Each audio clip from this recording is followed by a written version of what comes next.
அரசு மருத்துவமனையில் பிரசவத்திற்காக அனுமதிக்கப்பட்ட பெண் உயிரிழந்த சம்பவத்தை கண்டித்து ஆம்பூரில் உறவினர்கள் மறியலில் ஈடுபட்டுள்ள நிலையில் தருமபுரியில் மருத்துவர் கண்காணிப்பில் வைக்கப்பட்டிருந்த குழந்தையும் சிகிச்சை பலனின்றி உயிரிழந்த சம்பவம் பெரும் பரபரப்பை ஏற்படுத்தியிருக்கிறது.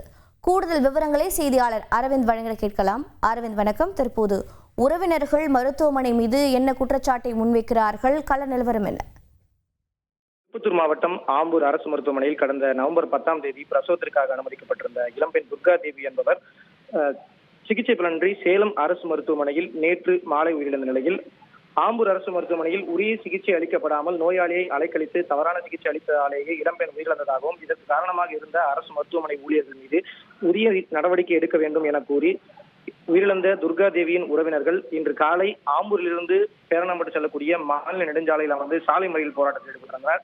இந்த நிலையில் தற்போது தருமபுரியில் தீவிர சிகிச்சையில் இருந்து வந்த பெண் உங்க வெற்றியை யாராலையும் தடுக்க முடியாது. இங்க ஒருத்தர் பால் பண்ண வச்சு மாசம் 1.5 லட்சம் ரூபாய் சம்பாதிக்கிறாரு. எப்படின்னு தெரிஞ்சுக்க ஃப்ரீடம் ஆப்பை டவுன்லோட் பண்ணுங்க. குழந்தையும் தற்போது உயிரிழந்துள்ளது. இதனைத் தொடர்ந்து ஆம்பூர் அரசு மருத்துவமனைக்கு கூடுதலாக போலீஸ் பாதுகாப்பு போடப்பட்டுள்ளது.